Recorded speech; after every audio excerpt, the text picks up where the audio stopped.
Oh, oke.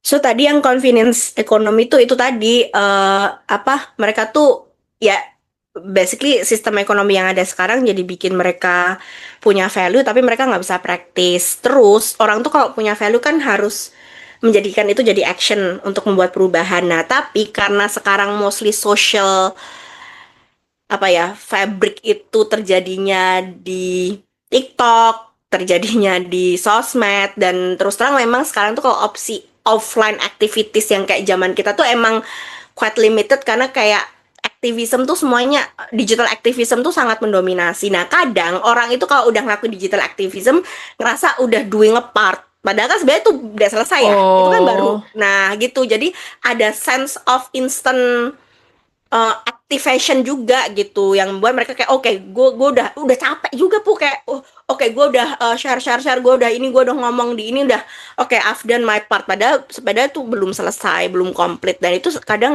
mereka nggak apa ya nggak ini not to mention kemudian secara financial reality sama ethical ethical intentionnya juga nggak match gitu. Kayak Gen Z kan sekarang kebanyakan early careers kan, terus mereka ngalamin living cost yang naik gila-gilaan, mereka punya disposable income yang terbatas bandingin sama generasi-generasi sebelumnya tuh disposable income mereka tuh yang paling kecil gitu.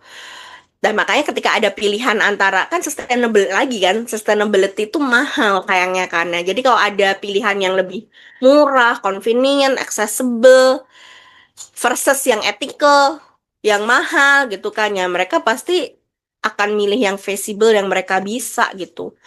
Ya, again tadi karena ekonominya not in their favor. Terus terang kalau aku bilang secara awareness tuh Gen Z sangat sangat menurut gue secara informasi mereka emang kuat tapi secara sistem tuh mereka secara duit nggak ini ya? secara duit nggak sanggup sih gitu gitu sih. Terus kadang juga ada yang aku nggak bisa bilang juga karena semua dan overwhelming juga overwhelm sama issues gitu ini kan yang kita alamin burnout burnout terhadap isu-isu kayak every choice tuh kerasa jadi problematik gitu kayak oke plastik buruk terus tapi alternatifnya juga mahal terus oke, thrifting oke. Tapi time consuming untuk thrifting dengan benar. Terus tadi bulk buying itu akan reduce packaging, tapi juga akan create more food waste. Jadi kayak pilihan apapun tuh kayak it's overwhelming sih kalau menurut gue. Jadi kayak hati ada kelelahan bikin decisions gitu. Lagi-lagi karena sangat-sangat individual gitu kan karena sistem tidak memudahkan mereka untuk membuat keputusan yang lebih sustainable makanya emang Ya, harusnya sistemnya yang emang membuat kita tuh jadi bisa melakukan pilihannya kalau lo kayak Jepang negara-negara yang lebih sustainable kan kayak Jepang New Zealand apa ya mana lagi ya ya Eropa. yang Skandinavian Eropa gitu kan the country has take the decision fatigue from them gitu karena emang sistemnya udah dibuat sehingga mereka nggak harus pusing harus milih gitu gitu sih. Sistemnya nggak bakal bikin, nggak maksudnya sistemnya justru yang dengan sengaja membuat ini haptik. Iya, iya, Karena biar lu betul. nggak mikirin ini. Iya, benar supaya lo nggak berubah itu kan. Jadi kayak gue tahu sih kayak mereka, gue banyak berurusan dengan teman-teman aktivis-aktivis muda, ya maksudnya teman-teman volunteer, orang-orang muda yang pengen bikin perubahan. Kayak gue tahu banget kayak mereka do what's best they can do, tapi juga banyak yang kemudian pasti setahun dua tahun ngerasain ini tuh ada gunanya nggak sih gitu ya. Ya sama sih yang dialami Ya sama sama, kita-kita kita juga juga ngerasa gitu. gitu. Iya, cuman kan mereka di titik dimana mereka mungkin belum sampai di titik tadi ya menemukan resolusi bahwa oh kalau lu tadi udah udah firm gitu bahwa I'm doing this because karena ya deh I'm better than everyone. I'm doing this because ya memang apa esensi gue sebagai manusia gue pengen nggak cuma perjuangannya tapi gue feel good about it gitu. Tapi mereka mungkin masih belum bisa berdamai sama itu gitu secara identitas ngerti nggak? Jadi mereka masih akhirnya kan jadi capek sendiri gitu dan biasanya terus jadi hopeless gitu. Hmm, Gitu. Tapi again gue bicara sistem capek. gue paling capek ngomongin sistem karena gue tahu sistemnya dengan sengaja bikin kita, walaupun itu di negara maju ya, bikin kita lupa dengan apa yang jadinya penting gitu. Paham nggak lo maksud gue? Mm-mm, mm-mm. Sebenarnya apa sih yang penting dilakukan gitu. Dan itu sistemnya nggak bikin itu dimanapun kita berada gitu. Jadi gue yang Mm-mm, mm-mm. menurut gue sih fakta bahwa bahwa kita aware dan ini nggak cuma kita berdua, bahwa kok menurut gue paling gampang deh, paling paling paling gampang adalah misalnya ada berita tentang Palestina dan itu komentarnya mulai bagus menurut gue ya.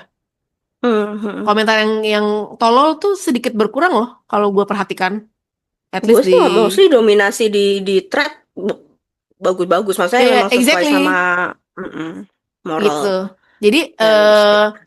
dan fakta bahwa sistem dunia dan sistem kapitalisme ini mengungkung dan mengekang dan memiskinkan yang miskin dan membuat kaya yang kaya, itu Gen Z tahu. Itu poin gua. Mm-mm. Jadi Oh, mereka menurut gue aware. sih tinggal sebenarnya sih ini sama dengan semua sistem ketika waktu itu kapitalis menggantikan apa sih dulu yang digantikan sosialis ya? Apa sih apa sih sistem yang digantikan sama kapitalis? Goblok lagi gue mendadak. Nggak ada barter. Ya nggak ada barter ya. Anyway, maksudnya semua sistem kan memang akan ada expire time-nya. Gue sih akan merasa merasa dengan semakin ya lu kapitalis mau lu pojok ya maksudnya ini segala macam yang terjadi sekarang at certain point pasti akan ada yang menggantikan gitu. Dan itu ada di Kalau Gen Z. ya Karena atau by ya the time ya sebenarnya masih bisa kita sih, masih bisa milenial ya. Cuma gue nggak tahu keburu apa enggak. iya Lu, karena lu kan paham bukan nggak? sesuatu yang instan ya. Iya paham bukan ini kita nggak ngomongin soal 5 tahun kan. Kita nggak ngomongin 10 Ya, tahun nggak ya, kayak ya lebih. gue keluarin aja lah idenya soalnya duit. Gue ada ide, gue sudah ada ide, gue ada kepikiran, lo tahu Oke. harapan gue apa nggak? Karena gue belakangan sering banget orang tuh sekarang kan malas nikah nih, Oh, oke. makin banyak orang malas nikah Ya, makin gue banyak gua orang nggak tahu percaya sama institusi pernikahan nggak ada gunanya, there's no patriarki value added, patriarki makin terlihat. matriarki makin terlihat. Jadi gue itu sebenarnya hope, gue tuh sebenarnya berharapnya adalah ini makin banyak perempuan yang nggak mau nikah, right? Bagi banyak orang nggak mau nikah, terutama perempuan nih sebenarnya gue count on. Terus akhirnya nanti sistem yang berubah adalah matriarki. Gue sebenarnya berharapnya di luar kapitalis, gue tuh apa di luar berharap kapitalis gone, gue tuh lebih berharapnya perubahan sistemnya tuh dari patriarki ke matriarki sebenarnya. So when the matriarchy happens, leadershipnya modelnya matriarkal, sistem ekonominya juga yang sesuai sama matriarkal, yang definitely I believe nggak kapitalistik gitu, itu akan berubah dengan sendirinya. Jadi sebenarnya gue tuh hope gue adalah lebih ke dari patriarki berubah ke matriarki gitu. Oh ya, kajian ini kan sebenarnya banyak kan bahwa Mm-mm. kayak kesehatan, kayak yang lu bilang Ya, tadi ya. kapitalisme, Mm-mm. kesehatan tuh banyak banyak praktisi-praktisi kesehatan perempuan sekarang mulai Mm-mm. angkat Mm-mm. isu. Mm-mm. Angkat ya. Mm-mm. Dan itu kaitannya erat banget sama environment, sama Ya, ekonomi, sama beban ganda ya, ya, perempuan, sama fakta benar. bahwa itu ada di BBC tuh. Gue baru share ke temen gue yang Mm-mm. orang Bali di BBC tuh ada dikasih lihat banyak perempuan di Bali yang jadi kuli bangunan eh disertai dengan beban gandanya dia. Jadi dia kerja jadi kuli dan itu pemandangan yang umum. Nah, narasinya tuh wah perempuan Bali hebat, eh mandiri, tenaganya kuat. Padahal sebenarnya narasi yang mau diangkat, yang penting buat diperhatikan adalah bahwa patriarki di Bali sebegitu kerasnya dan sebegitu merugikan perempuan, sehingga yang komen perempuan semua. Saya perempuan Mm. Bali, saya perempuan Bali dan mereka kayak saling ngasih advice gitu loh, kayak lu Mm-mm. kalau pilih pasangan coba cek dulu mau ini nggak, mau ini nggak, mau melakukan ini Mm-mm. nggak, mau melakukan yang seharusnya dilakukan seorang suami dalam sebuah keluarga nggak, gitu, gitu. Jadi Mm-mm. gue sih ngelihatnya kalau perubahan itu bisa dilakukan dan mengarahnya ke sana, sebenarnya mengarah ke semuanya, ke yang kita bahas. Ngerti nggak lo maksud gue? Mm-mm. Kayak yang lu bilang deh, nih misalnya dimulai dari sekarang Gen Z berhati-hati untuk memulai rumah tangga karena banyak banget yang fail dan banyak banget Mm-mm. ketimpangan. Tadi kan Mm-mm. itu merembet kemana-mana. Kalau dia aware sama isu itu, dia akan aware sama isu kesehatan, sama isu Ya, lingkungan, lingkungan, ekonomi, heeh, iya, sama ekonomi, dan sama pendidikan, apa ya, pendidikan segala macam, betapa busuknya, dan dari situ mengarah ke bahwa sistem ini busuk mm, gitu. Nah, sistem busuk, gak nggak, makanya gue bilang gue ngomong aja deh ke idenya biar cepat keluar. Ini tuh kayak supernova yang idenya sebenarnya udah diomongin, tapi karena informasi terlalu banyak nggak nyampe-nyampe ya. Bahwa uang, bahwa sistem ini kan memprioritaskan uang. Uang adalah uang adalah Tuhannya sistem ini. Bener dong gua. Bener nggak? mm, Uang adalah Tuhannya sistem ini, padahal uang itu hoax. Padahal mm, uang itu sesuatu yang fiktif dan entah kenapa di satu dunia ini setuju adanya uang. Sampai di titik di mana hal-hal yang seharusnya kita dapatkan gratis, udah dikasih sama dunia, sama Tuhan. Terserah deh lu mau Tuhan yang mana. Udah dikasih nih sama Tuhan. Tapi jadi bayar. Kayak tempat tinggal layak, air, makanan. Itu kan hal-hal yang gratis. Dikasih sama lu lahir di dunia harusnya kan itu gratis. Tapi karena sistem ini jadi bayar. Bayarnya mahal banget lagi. Oh, gue mm. kayak kalau ngomongin air kan nih ada di riset. Ini bukan gue yang ngomong kan, berarti ini kan riset Indonesia yang ngomong gitu loh. Lu ngerti nggak ini gue? Lu ngerti nggak arah pembicaraan gue Ya, mm, gitu? Jadi menurut gue sebenarnya udah deket banget. Ini tuh udah deket, pemahaman ini udah deket. Kita ngerti karena otak kita sangat bagus dan kita udah ada duluan di dunia ini. Kita udah ada duluan. Biar bagaimana kita kalau dibandingin Gen Z kan beda. Berapa sih kita beda 10 tahun ya? Kita sama Gen Z bedanya berapa tahun sih? ya itu 90 terus Gen Z 90 berapa ya? Gua 5, nggak tahu. 95 ya? 95, Oke, Gen Z itu 95 berarti 10. kita 10 tahun bedanya sama Gen Z. Jadi kita udah ada di sini duluan. Pemahaman ini menurut gua milenial yang aware dan ini udah tahu. Tapi ya supaya bisa berubah, kita perlu disokong sama Gen Z, Fit. Oh Si iya, milenial ini. bener. Karena si milenial ini sudah terlalu banyak. Kita kita udah ngalamin trauma sistem. Kita tuh juga sudah dibikin apa ya? Ya kita maksudnya juga udah nggak apa sih kayak apa sih namanya? Kita udah Aku sakit. sih bilang iya udah sakit bener-bener. Jadi nggak seberani, nggak akan bisa. Gue sih ngeliat banyak yang nggak seberani. Harusnya nggak Banyak yang seberani nggak. Gen Z Dan harusnya. dan kita udah terlalu nyaman. Mm-mm, Makanya mm-mm, nggak berani. Kita nggak usah, mm-mm, bukan kita deh. Lu, teman-teman lu. Karena lu udah semuanya udah punya keluarga. Makanya nggak mm-mm, terlalu berani. Itu kan beda. Ini kan alasan kenapa anak mahasiswa lebih berani turun ke jalan karena belum punya tanggungan.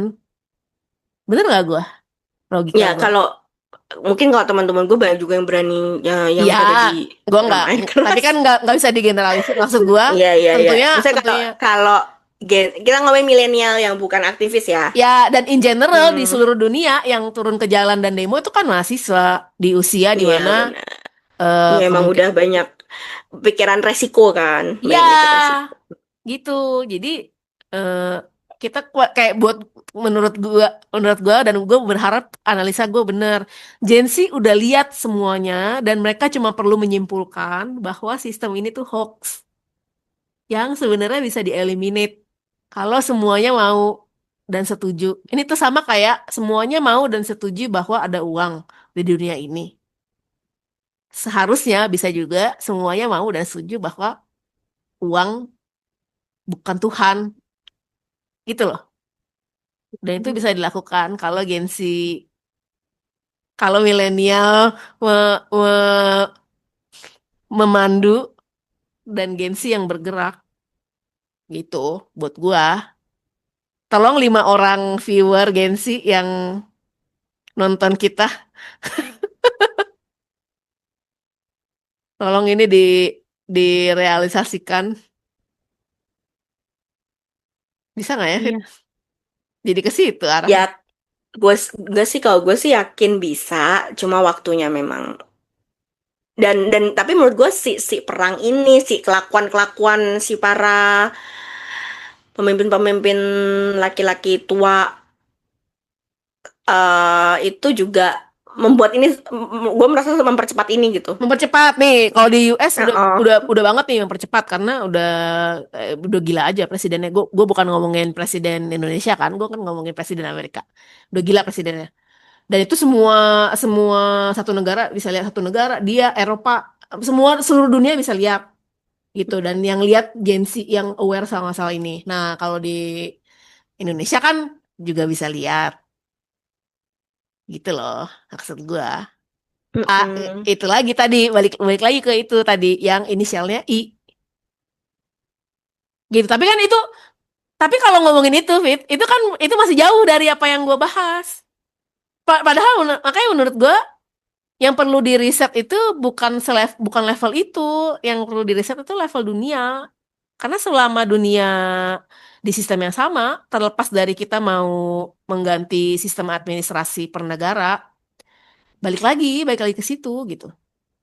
Masih masih terbentur di situ. Jadi nggak bisa segampang itu, nggak bisa segampang Hmm. inisial I itu. Iya, karena itu tuh menurut gue sebenarnya lagi-lagi cuma mau, kalaupun itu dilakukan, apakah kemudian yang the new thing akan sama? Kan mesti sama, karena sistemnya masih Iya, mengenable orang-orang yang sama gitu. exactly. Mungkin sih ada perbaikan ya, mungkin ya kayak hal-hal yang ya mudah-mudahan ada hal-hal yang esensial. Enggak, Tapi sekarang pertanyaan gue, kalau dilakukan, emang siapa? banyak, banyak kan menurut gua banyak, Yang Fit. I know banyak. Oke, banyak is one thing. Tapi bahwa yang banyak itu tuh masih menjadi bagian dari sistem apa enggak, itu Yang another banyak, iya exactly, yang banyak itu thing. perlu berani bahwa dia harus Mm-mm. lepas dari sistem itu. Sistem yang ada Mm-mm. orang-orang ada di sistem itu harus diganti. Mm-mm. Nggak boleh Mm-mm. berkiblat ke Jawa Tengah. Gue nggak mau nyebut kotanya. Gitu loh, banyak, tapi banyak bisa. Ya, sekarang yang bener kata lu, dia bisa nggak, dia berani nggak lepas dari sistem itu, nomor satu. Nomor dua, tapi itu tidak membuat Indonesia lepas dari Mm-mm.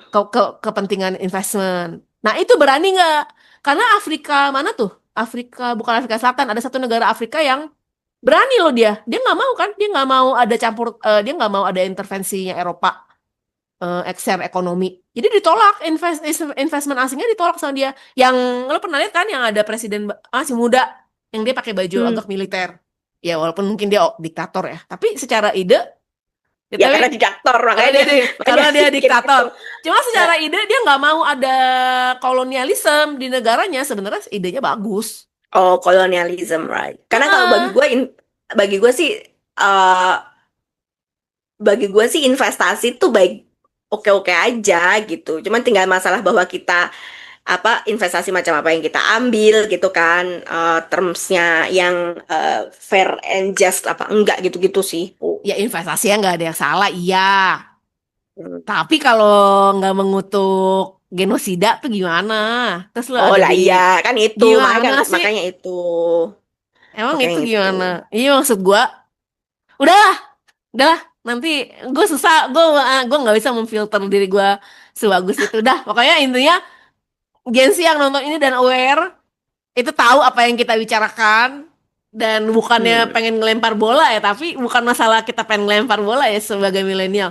Cuma secara timeline kita bergerak, kita terlambat nih, milenial nih terlambat, nggak punya kesempatan buat mengubah secara signifikan sistem. Nggak perlu meruntuhkan kapitalisme, nggak perlu. Tapi kayak yang lu bilang deh, Geser matrilenial, matriarki. geser ke matrilineal atau matriarki gitu.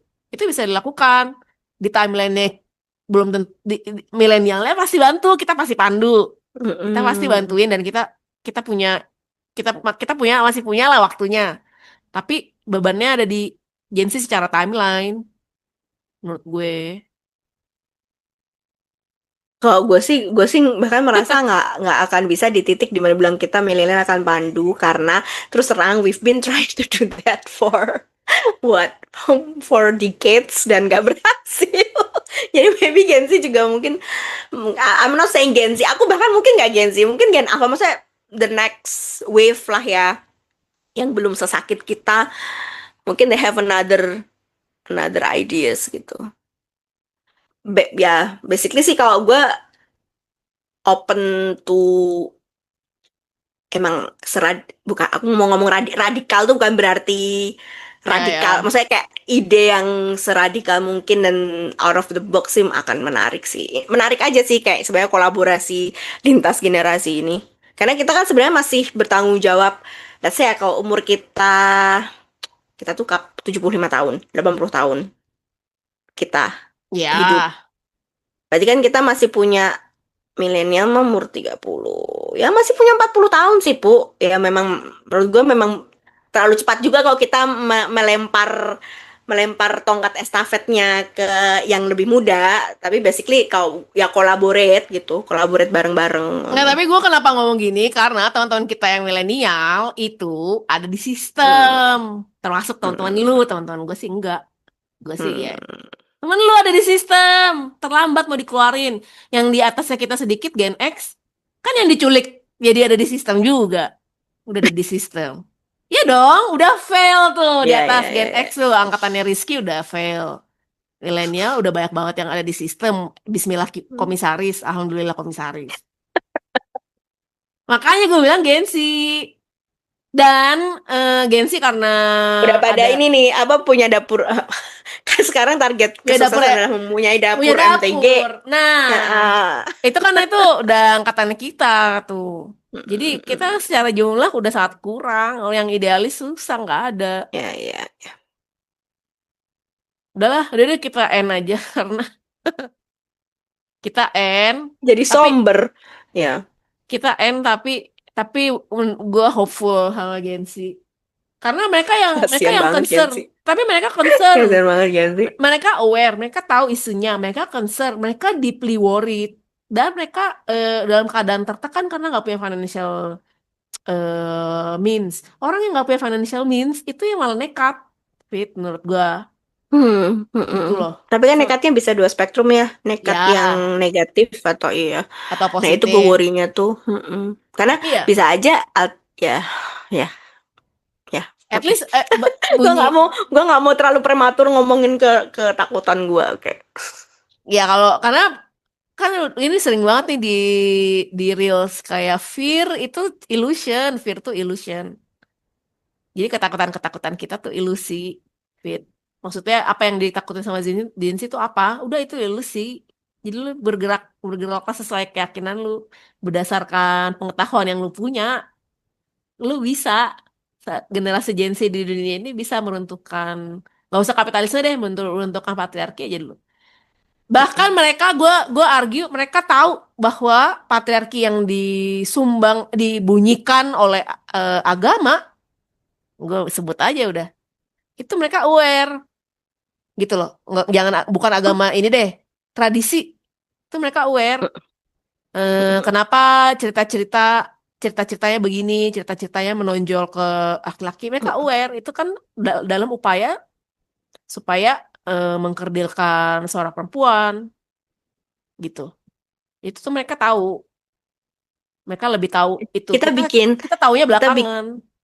kita bikin episode khusus ini yuk, kayak skenario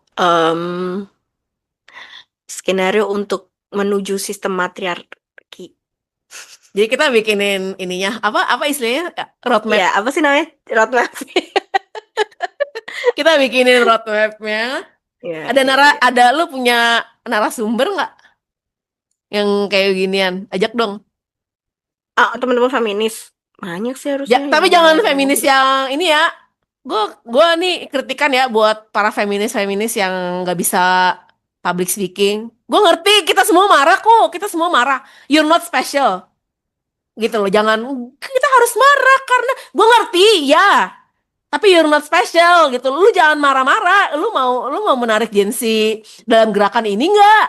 Be approachable dong, tolong be Gue approachable. punya banyak, nggak gue banyak malah ibu feminis yang sangat zen. Sangat zen. Nah, gue mau yang zen, Ya. tolong. Gue bener deh, gue mengerti banget. Tentunya lu frustrasi ya kalau lu kerja tiap hari lu di dalam dunia Iya, Lu semuanya tiap serba hari capek. memperjuangkan, lu tiap hari memperjuangkan kesetaraan perempuan, apalagi yang berhubungan sama korban KDRT. Mm-mm, Misalnya kekerasan. gue berempati bener deh, tapi kalau lagi ada acara, kan tujuannya mau memperkenalkan ini, mau memperluaskan ide ini. Lu jangan sarap. Maksud gue, lu nggak sangat nggak approachable. Mereka tuh sadar nggak sih? Gue pengen ngomong, tuh. Mereka sadar nggak Enggak bahwa mereka sih. sangat nggak, jadinya Sad- nggak bisa, lu Ada susah. yang sadar, ada yang enggak. Gimana caranya lu menerima menerima ide kalau terlalu di ini dari awal? Lu kenapa mati, Fit? Fit, ya dia mati.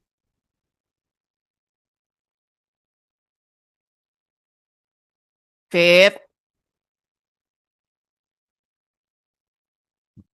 Fit,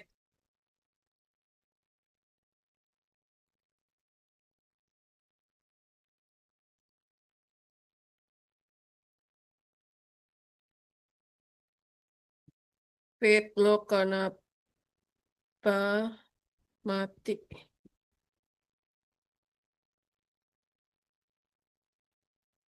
Yeah, mati listrik. Selain ada masalah sampah, ada masalah listrik juga. Tapi ini kita end aja. Dan nanti di akhir video gue akan tunjukin open dumping yang gue lakukan supaya mudah-mudahan bisa jadi ide. Dah.